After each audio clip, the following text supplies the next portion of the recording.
لە کاتێکدا ناوچەکە گڕی گرتووە ڕۆژهەڵاتی ناوەڕاست ڕۆژ بە ڕۆژ لە تەقینەوەی زیاتر و پێکدادانی زیاتر نزیک دەبێتەوە. بەرەی مقاومەی ئیسلامی لە عێراق جارێکی کاوە یاخود دەتوانین بڵین دوایێرشان کردەوە سەر بنکەی سەربازی عین ئەسەد کە هێزەکانی هاوپەیمانانی تێدا جێگیرە. بۆچی لەم کاتەدا بەڵام هیچ لایەنێکیش بەرپرسیارەتەکەی لە ئەستۆ نەگرت؟ ئایا مقاومەی نوێ بەرەی نوێ دروست بوون یان نە؟ کۆمەڵێک پرسن لەگەڵ میوانەکەمان قسەی لەبارەوە دەکەین و پرسی لەبارەوە دەکەین. میوانەکەمان زۆر بەڕێز مەعان جبوری ڕاوێژکاری پێشوو لە وەزارەتی بەرگری عێراق ڕاستەوخۆ لە ژووری هەواڵ لە لامان میوانە بەڕێز جبوری ئێوارەتان باش زۆر بەخێر بێن سوپاس بۆ بەشداریکردنتان لەگەڵمان لە ژووری هەواڵی کوردستان 24 و خۆداگاداری دواهێرشی کە کراوەتە سەر بنکەی عین ئەسەد هیچ یەک لە بەرەی مقاومەی ئیسلامی بەرپرسیارەتی هەڵ نەگرتووە. ئایا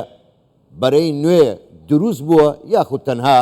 بۆ شاردنەوەی هێرشەکەیە؟ مساء الخير والسادة المشاهدين. شوي ايوه بينراني كردستان 24 باش بيت زور سپاس بو ايوه ام ميليشيا و گروپا سەکدارانە هەمیشە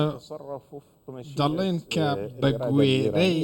ئیرادەی ئێران مامەڵە دەکەن و ئەم شتەشیان نەشاردوێتەوە و باز تە شتێک دەکەن پێی دەگوترێت یەکانگیری مقاومەواتە ئەوان بە گوێرەی بەنمونە بەرەکانی دیکە ئەمانیش دەخڕۆشێن و وەڵامیان دەبێت لەگەڵ حوسیەکان لەگەڵ حیزبوڵڵا. ئێستا حوسیەکان لە بەغداش هاتوونەتە پێشەوە و بە فەرمی بوونیان لەو ناوچەیە هەیە و مامەڵە لەگەڵ گروپە چەکدارەکانی دیکە دەکەن. ئەم گروپە چەکدارانە ناوناوێک تەنانەت هەندێک کار و چالاکی دەکەن دژی حکوومەتی عراقی. ئەمەش حکوومەتی عراقی خستوتە بارودۆخێکی ناخۆش و ناهەموارەوە و هەمیشە پەیامێک بە وڵاتانی دەرەوە دەنێرێت و دەڵێت کە ئێمە دەتوانین ئەو گروپە چەکدارانە کۆنتترۆل بکەین و بارودۆخی ئەمری لە عراق کۆنتترۆل بکەین. بەڕام ڕاستەکەی ئەم گروپە چەکدارانە دەتوانن بە گوێرەی ویست و دەرگای خۆیان هەڵسوکەوت بکەن و بزۆڵێنەوە زۆر بەداخەوە ئەو ئۆپەراسیۆن و جموزۆڵانەی ئەنجامی دەدەن مایەمەترسیە بۆ سەر ئاسایشی کۆمەڵایەتی و زیانگەیاندنە بە ناوناوبانگی عراق و چونکەمان هەمیشە داوای چی دەکەن بە نمونە داوای دەرخستن و چوونە دەرەوەی ڕاوێژکارانی ئەمریکا و هەڵپەیمانان دەکەن کاتێکدا ئەمان لە بەرژەوەندی هێزە ئەمریکانی عراق کار دەکەن. بەو توانایانەی هەیەە دەیانەوێت یارمەتی هێزە ئەمریکانی عراق بدەن بۆ ڕوبەڕۆی تیرۆر و ببنەوە و زۆر باشە بەڕێز بووری. لە کاتێکدا هەموو ڕۆژهەڵاتی ناوەڕاست گڕی گرتووە سەر هەڵدانەوەی داعشی شتێکی نزیکە 1200 داعشی تازە بە تازە ئازاد کردووە. ئەم گروپانەش داوای دەرکردنی هێزەکانی هاوپەیمانان و ئەمریکا دەکەن. بەڕای ئێوە ڕاوێژکاری سەربازی بوون لە وەزارەتی بەرگری عێراق. لەم دۆخەدا مانەوەی هێزەکانی هاوپەیمانان لە بەرژەوەندی عێراق نییە؟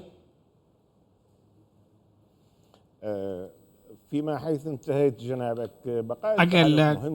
کۆتا بەشی قسەکەتەوە دەست پێ بکەم مانەوەی هێزەکانی ئەمریکا لە بەرژەوەندی عێراقدایە و ئێمە چاک لەوە دەزانین کە هاوپەیمانان و ئەمریکا توانای وان هەیە بە سادەترین نمونە لە ڕووی ڕاهێنان و پڕچەکردن و ئامادەکردن و هەواڵگێری و هەروەها لایەنی لۆجستی هەموو ئەمانە لە بەرژەوەندی عێراق و هێزە چەکدارەکانی عێراق و حکوومەتی عێراقدان. بەڵام حکوومەتی عێراق تاکو ئێستا بە شێوەیەکی ڕاستەوخۆ فەرمی داوای لە ئەمریکا نەکردو داوای لە هاوپەیمانی نێودەوڵەتی نەکردو کە لە عێراق بەکشێنەوە بۆ شێوازەی کە ئەم میلیشیانە داوای دەکەن چونکە ئەم شتە کێ بڕیاری لێ دەدات؟ دەستگای سەربازی و دەستگای ئەمنیەکان بڕیار دەدەن ئایا تا چەند پێویستیان بە هاوپەیمانی نێودەوڵەتی یاخود بەوەی کە هاوپەیمانی نێودەوڵەتی پێشکەشی دەکات. ئەمە شتێک نییە، بڕیارێکی سیاسی نییە، پیاوێکی ئاینی یاخود سەرۆکی میلیشیایەکی یاخود پارتێکی سەر بە ئێران بڕیاری لەسەر بدات چونکە عێراق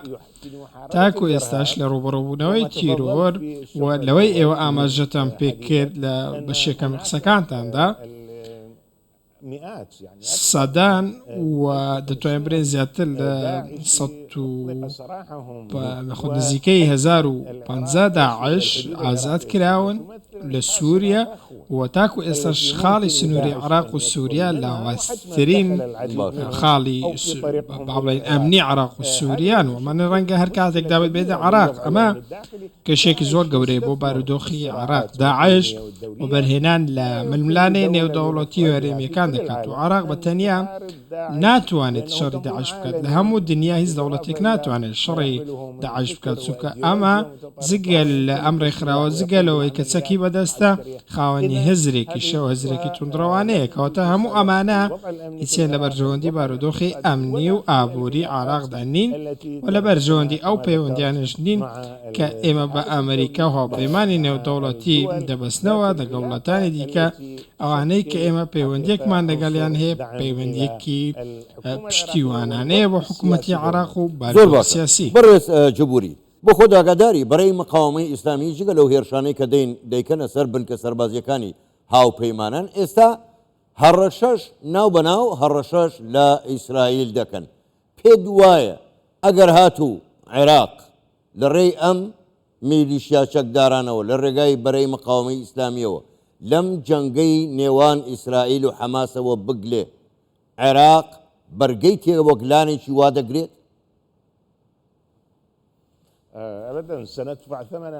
بە پێچەوانەوە بازێکی زۆر قورس دەدەین عراق تاکو ئەم ساتەش بارودۆخی ئەمنی و بارودۆخی سیاسی و ئابووری بارودۆخێکی شپرزە و شێواوە و عراق بە تەواوی ململانەی هەرێمی و نێودەوڵەتیەکانی ناوچەکە کاریگەر دەبێت و کاریگەری ڕاستەوخۆی لەسەر بارودۆخی نێوخۆی عراقەیە وەکو ئاماژەشتان پێکرد بەداخەوە ئەم میلیشیا و گروپە چەکدارانە لەلایەن حکوومەتەوە کۆنتڕۆل ناکردن و حکوومەت ناتوانێت وەکەوەی بانگەشەی دەکات بالیان بەسەردا بکێشێ و کۆنتترۆلیان بکات و ئەم ئۆپەراسیۆن و زم و زۆڵانە و ئەو هێرشانەی ئەمان دەیکەنە سەر هاوپەیمانی نێودەوڵەتی ئەمریکا کاریگەری زۆر گەورەی هەیە لەگەڵ پەیوەندی عراق لەگەڵ وڵاتان ئەمە ئەو شتە بوو کە لە عین ئەسەی ڕوویداوە ئێمە بە دووریشی نازانین کە هێرش بکرێتە سەر بالیۆزخانەی ئەمریکا یاخود بنکەی هەریر لەلایەن ئەم گروپە چەکدارانەوە چونکە ئەم میلیشیانە وا دەزانن وەلای ئەوان وایە کە ئەگەر فشار لەسەر ئەمریکا زۆر بکەن دەبێتە هۆی ئەوەی کە فشار لەسەر حیزبوڵا کەم بێتەوە چونکە حیزبوڵاش لە گۆشەیەکی سەختدایە ئیسرائیل هەڕەشە دەکات و دەڵێت کە هێرش دەکە بەسەر حیزبوڵا بۆ هۆی ئەو هێرشانەی کە ئیسرائیل کردوێتە یاخود حیزبوڵا کردوێتە سەر ئیسرائیل هەموو دنیا هەوڵی هێورکردنەوەی بارودۆخەکەی لە نێوان ئیسرائیل و حەماس کەچی تۆ دەبینی میلیشیاکان لەو لاوەدێن و ململانەکان ئاڵۆستر دەکەن و هێرشەکان بە ژمارە هێرشەکان بەرز دەکەن تەنانەت بینیمان کە حوسیەکان چۆن هەڕەشەیان کردە سەر جبوزۆڵی دەریاوانی لە دەریای سوور و هەڕەشەی لێدان لە ئیسرائیلیان کردووە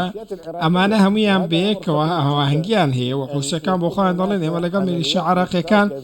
کار دەکات شتێکی زۆر مەترسیدارە کە ئەم گروپانە بێکەوە کار بکەن و ئەوانەی پێیان دەوترێ بەرەی مقاومە لە هەموو ئەو وڵاتانە کارکردنێک بە ئاراستەی ئیسرائیل و لێدان لە ئیسرائیل لەسەر ئەم بنەمایە عێراق لە بەردەم ئەوەدایە کە بکەوێتە ژێر کاریگەری کاردانەوە و لێکەوتەکان لەلایەن ئەمریکا و هاوپەیمانی نێودەوڵەتی بە تایبەتیش ئەگەر بێت و هێڵە سوورەکان ببەزێنرێن لە بەرامبەر هاوپەیمانی نێودەوڵەتی وەکو ئەوەی هێرشیان بکرێتە سەر یاخود زیانیان پێ زۆر باشە. بەڕێز جبوری پێم خۆشە ئەگەر بە ڕاشکاوەنەش وەڵام دەیتەوە بەڕای تۆ ئێوە ڕاوێژکار بوون لە وەزارەتی بەرگەری عێراق دوژمنی دەرەکی هەیە وایە ئەم میلیشیا چەکدارانە بەم کردارەیان نابنە مەترسی لەسەر عێراق؟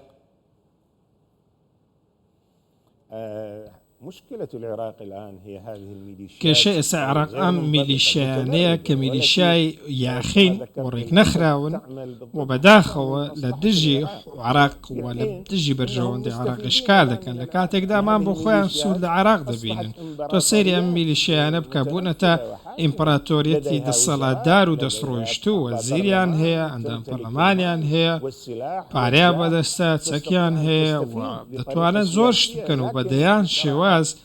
سوود لەم بارودۆخە بین بەڵام بەداخەوە هاو ئاهەنگی نێوان ئەمانە وە کاریگەری ویلایەتی فەقیه لەسەر ئەمان ئەوە شتێک نییەوان بیشارنەوە کە ئەم میلیشیانە بۆ خۆشیان دەڵێن ئێمە بە فەرمانی وەلی فەقیه لە ئێران کار دەکەین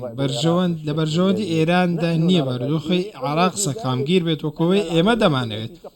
جگە لەوەش ئەو کردوانێ ئێران بۆ خۆی دەیکات لە دژی هەرێمی کوردستان لە دژی عێراق لە دژی ئەزمموی سەرکەوتووی هەرێمی کوردستان لە عێراقدا دەبینین کە چۆن دەیەوێت ناونە ناوێک کێشە دروست بکات بە بەهانەی بوونی بەنمونە پێگەی مۆساد و بوونی سەرپازگەی ئۆپۆزیسیۆنی ئێرانی وە چەند کردەوەیەک لە بەرامبەر ئەم شتانە ئەنجام دەدات ئەمانە لەگەڵ دراوسێتی باش و پەیوەندی ئەرێنی نێوان حکوومەتی فێدراڵی و ئێران و تەنانەت حکوومەتی هەرێمی کوردستان و ئێران ناگونجێت بەڕاستی هەموو ئەمانە مەترسین مەترسێکی ڕاستەقینەن بۆ سەر بەردۆخی ئەمنی عێراق و هاوڵاتیانی عێراقیشی نیگەران کردووە چونکە خەڵکی عێراق چی دەوێت ژیانێکی خۆش و بژێویەکی باش و خزمەتگوزاری دەوێت وەکو وڵاتانی دراوسێ بنمونە بەڵام بەداخەوە ئەم میلیشیانە کێشەی سەرەکی عێراقن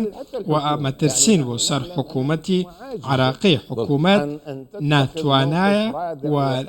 لەتوانایدا نییە کە هەڵوێستێک لە بەرامبەر ئەم میلیشیانە وەربگرێت و سنوورێک بۆ کردەوە یاخۆت چەک تەنانەت لەوان وەرگێت و بێخاتە دەست دەوڵەتەوە تاکو ئێستاش ڕوبەڕووی ئەم بابەتە نەبوونەتەوە و چەک نەخراوەتە دەستی دەوڵەتەوە و میلیشیاکان بارگاکانیان چۆڵ نەکراوە و ئەو شتانیان لێوە نەگیراوەتەوە کە دەتوانن بەهۆیەوە ئۆپەراسیۆن یاخود هێرش ئەنجام بدەن و ببنە مەترسی بۆ سەر زۆر باشە زۆر بەڕێز مەعەنجەبووری ڕاوێژکاری پێشوو لە وەزارەتی بەرگەری عێراق گەلێک سوپاس بۆ بەشداریکردنتان لەگەڵمان سوپاس بۆ ئێوە شەوتان باش.